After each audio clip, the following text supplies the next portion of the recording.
مدینه منوره دا د نبی علیہ السلام ماما خیلو ځکه نیه د دې وطن وه نیکي د دې وطن دا نیه د دې وطن وه او بیا عبدالمطلب د هغې نیه اولادو د هغې د نبي هم نیکه د هغې نوسیو او دغه بنو النجار قوم دا هغه قوم دی چې کم د نبی علیہ السلام ماما خیل دي نو دا ګورې د پیغمبر علیہ السلام د پیدایش نه مخکې هغه تبع بادشاه پیشنګویي ورکوي او هاشم له خلق په دې نیت لور ورکوي چې دا هاشم هغه کس چې د په نسب کې به پروردګار د آخر زمانې پیغمبر پیدا کوي داسې یو قسم پیشنګویی وي حضرت ابوبکر صدیق رضی الله عنه وفیات العیان کې ابن خلکان لیکلی دي یو علاقې ته تللی چېرته دې لیکي چې یو علاقې ته لاړم یو قافله ده او د قافلې نه زه خطا شوم پیاده قافله وه د لاړم یو غرض پسې چې رالم قافله تلې وه یو خوا منډې مې ووالې بل خوا مې منډې ووالې بل خوا مې منډې ووالې قافله نشته منډې وام په قافلې پسې چا نه تپوس کوم په کومه قافله لاړه داسې لاړه یو ځنګل ته رالم یو ځنګل ته رالم را باندې سیلی شو باد شو باران شو طوفان شو شپه را باندې راله یا خدای اوس په په ځنګل کې چې ته مار نی لړم نی زمری نی شرمخ نی دا به څه کېږي وی پریشان یم یک تن ہے او دې خوا داسې شیبې باران دی او زلزل دی چې خدایه مرمه یو رڼا مې لرې ځای کې صحیح کړه وی مې چې دا جوړ زمونږ قافله ده او یو ځای کې خیمه خیخل کړي دی اور به بل کړي هغې رڼا پسې منډې ځان مې ورورسو چې مې ورورسو مې وکتله نو هغه یو ډیوه بلیږي او یو آبادي ده قافله نه ده یو آبادي ده چې مې وکتل آبادي ده اوس شپه ده نیمه شپه ده او یو لویه قلعه ده پکې بره ډیوه بلیږي د هغې نه رڼا خیږي بجلی خو وي نه هغه زمانه کې وی رالم او د دروازې خوا کې ودرېدم چې اوس د باران نه ځان بچ کړم دروازه مې وډبوله چې مې وډبولې یو سړی بره ناست په قلعه اواز یې راکړه څوک یې چې زه خو میلمه یم او د قریشو یم او د مکې یم دا چې نوم به واخېسته نو خلکو به یې قدر کوم ځکه مکه خو مخکې نه پکې بیت الله دی نو د ګیر چاپېره علاقې خلک به ټول بیت الله ته راتلل د حج دپاره نو اوس هم که یو سړی راشي او تا ته وایي چې زه د مکې یم نو خلک د مکې د نوم د خاطره د هغې عزت کوي قدر یې کوي هغه زمانه کې هم دغه مکې ته به خلک حج له راتلل عمرې له به راتلل نو ډېر احترام به خلکو د مکې والا کو نو دې همغه وایي چې وروره زه د مکې یم د بیت الله د خو یم او میلمه یم باران ووالم ګلی ووالم طوفان ووالم مهرباني وکړه شپه د اول راته لرې که قافله رانه بېدرکه شوې زه ترې روک شوی هغه ورته وایي چې نه مونږ خو د شپې ور چاته نه درکوو یاره وایي ته مهرباني وکړه که ستا څوک مشر وي نو هغه ته ووایه او زه مرمه د یخنۍ د لاسه هغه لاړ هغه خپل مشر ته وایي چې دغسې یو میلمه دی وایي چې زه د مکې یم او قافلې نه پاتې شوی یم ما ته دا دروازه کوله وکړه الله شابه وایي مسافر دی زر ورته ورکوله او دا مسافر د مکې د خلکو خو مونږ ډېر قدر کوو احترام کوو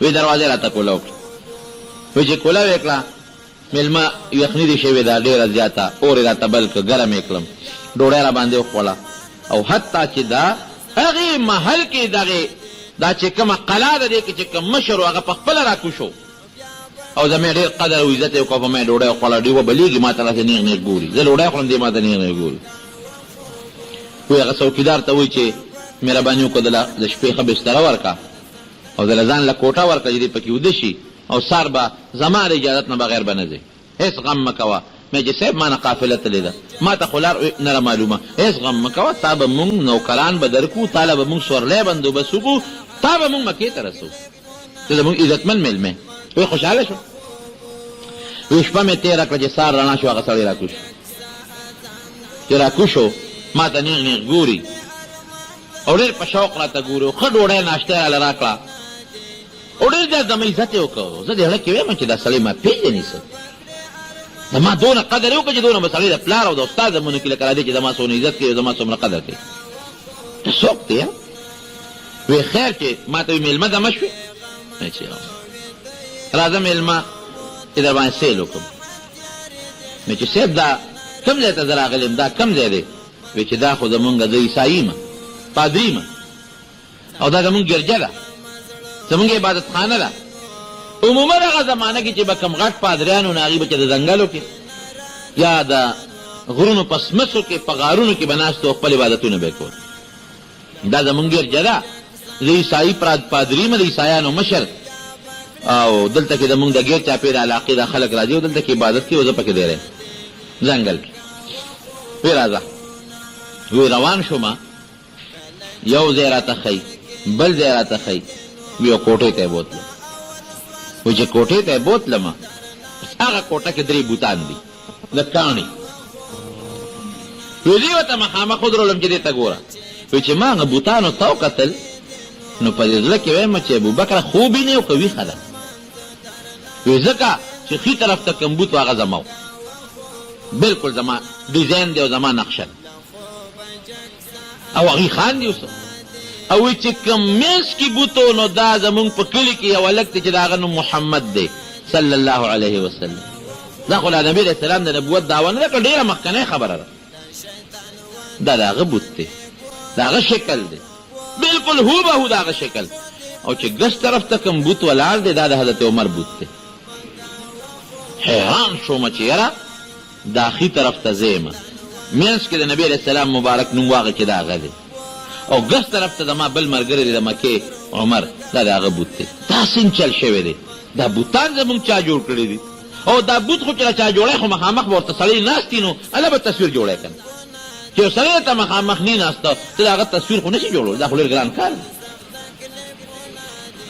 وایي زه ځان ته هم ګورم، لاسونو ته هم ګورم، او د خپل بوت ته هم ګورم.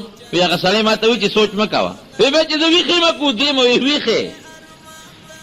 وایي ما ورته وایي چې اخر دا څه که دا څوک دی؟ وایي نه او خو دې پېژندل دا څوک دی؟ مې چې د آخري طرف ته خو زما نقشه ده. منځ کې را چا ده؟ دا زمونږ په کلي کې یو هلک دی او د هغه نوم دی محمد صلی الله علیه وسلم، دا د هغه نقشه ده. ګس طرف ته را چا ده؟ دا زما یو بل ملګری زما د قوم عمر، د هغه نوم دا د هغه ده. وایي ټیک دي، څه فرق خو پکې نشته، ستاسو را تصویرونه چې مونږ په دا کاڼي جوړ کړي دي فرق خو پکې نشته. ما چې بلکل پکې فرق نشته، خو زه حیران په دې چې دا هم جوړ کړي څنګه دي؟ مونږ ته څوک ناست و، زمونږ نقشه جوړه کړې ده. هغه زمانه کې یو کیمرې هم نه وې که نه چې په کیمره فوټو والی، او د انسان بوت چې جوړی که نه دا ګوره ډېر ګران کار په کاڼي کې. دا هر انسان دغه پوزر او 2 سپېمې دي، دغه 2 سترګې دي او دغه خولې ده. دا خو د ټولو خلکو دي، خو د چا سترګې لږې غټې د چا وړې دي، په دې فرق راځي. د چا پوزه لږه غټه ده، د چا وړه ده، په دې فرق راځي. د چا رنګ لږ تور دی، سور دی، سپین دی، نو په دې فرق راځي. د چا مخ لږ غونډې دی، چا اوږد دی، په دې فرق راځي. نور خو همدغه یو 2 سترګې دي او 2 سپېمې دي او دغه یو خوله ده او 2 غوږونه دي او دغه مخ دی، بل څه فرق خو پکې نشته. نو چې کله چا بوت جوړه لږه غوندې پوزه دې وله غټه جوړه کړه، یا د هغه پوزه غټې تا وله لږه وړه جوړه کړه، دا بیا هغه شکل وي نه. د هغه سترګې یو شانتې دي، تا وله لږې غوندې بل شان جوړې کړې، لږې اوږدې دې کړې، لږې دې غټې کړې، لږې دې جاورې کړې، شکل بدل شو. د هغه خوله ده که لږه دې وله برسېره جوړه کړه، یا دې پکې پټه کړه، یا دې اوږده کړه، یا دې کولاو کړه، بس شکل دې بدل کړه. نو بوت چې را چا جوړی دا به په پیمانه یو شان کرخه راکاږي چې د هغه په شان پوزه، سترګې، غوږونه، رنګ چې معمولي فرق پکې نه. زه حیران شوم چې دې نه خو دا معلومېږي چې دا بوتان هر چا زمونږ د 3 کسو جوړ کړي دي. دا مونږ ته مخامخ ناست وو او مونږ یې باقاعده کچ کړی وو، او مونږ خو نه څوک لیدي دي، نه زمونږ چا اندازه اخیستې ده. وایي ما ته وایي چې راځه، وایي کېنولم. وایي ما ته وایي چې دا خو تا وپېژندل چې ستاسو بوتان دي؟ ما وایي چې او بلکل. وایي ښه دا میانځ کې چې کوم هلک دی دا پیدا شوی دی؟ ما چې او بلکل زمونږ ملګری دی. وایي دا به نبي آخر الزمان، د آخر زمانې پیغمبر دی. ته به یې لومبې ملګری، او دا ګس طرف ته چې کوم ملګری دی عمر، دا به یې 2یم ملګری. دا 3 کسان. یا لکه دا منقشه ده کوم ځای نه پیدا کړې ده او لیکلې مو ده. وایي دا زمونږ په کتابونو کې دي، مونږ د خپلو کتابونو کې چې د نبي آخر الزمان کوم صفت دی، د هغه د لومبي ملګري کوم صفت دی، او د هغه د 2یم ملګري کوم صفت دی، هغې نه مونږ دا نقشې جوړې کړي دي. دې نه تاسو اندازه ولګوئ چې د نبي علیه السلام او د هغه د ملګرو به څومره مضبوط صفت په دغه کتابونو کې وو. وایه که نه؟ نو به که به نو دا دې ته وایي. او بل دا نقشهنګار د کمال سړی و چې انسان د لیدې نه یې د هغه د صفت نه یې د هغه دانچه جوړه کړې ده. وایي د ما اړه کې خو شک راغی، سوچ مې راغی. یمن ته څه زمانه پس لاړم. یمن ته چې لاړم یو تجارتي قافله کې، نو هلته په یمن کې یو سړی راغی. وایي ما ته وایي چې ته ودرېږه، ستا څه نوم دی؟ وی ما ورته چې زما فلان کې نوم دی. د پلار د څه نوم دی؟ فلان کې. د کم کلي؟ مې چې زه خو د مکې مکرمې اوسېدونکی یم. د کم قوم سره تعلق لري؟ فلان کې قوم مې دی. کومه محله کې اوسېږي؟ فلان کې محله کې اوسېږي. یاره ورته یو مهرباني وکړه، دا روم دې لږ ښکاره کړه، زما پکې یو غرض دی. مې چې ته زما په روم څه کې؟ دا خصایص کبرا کې دغه لیکلې ده سیوطي رحمه الله. دا روم باندې څه کې؟ وایي زما پکې غرض دی. مې چې زه خپل رونونه چاته نه ښیم. وایي ملګرو ما ته وایي چې خیر دی بوډا سپین ګیري دی وښایه که نه څه کېږي. وایي چې رون مې ورته اوچت کړ نو په هغې یو داغ و. وایي ما ته وایي چې ته به د آخر زمانې د پیغمبر لومبی ملګری د هغه لومبی خلیفه به. لکه تا څنګه معلومه کړه؟ وایي چې د آخر زمانې د پیغمبر پوره نقشه او د هغه د ملګرو پوره نسب او نقشه مونږ سره زمونږ په کتابونو کې موجود.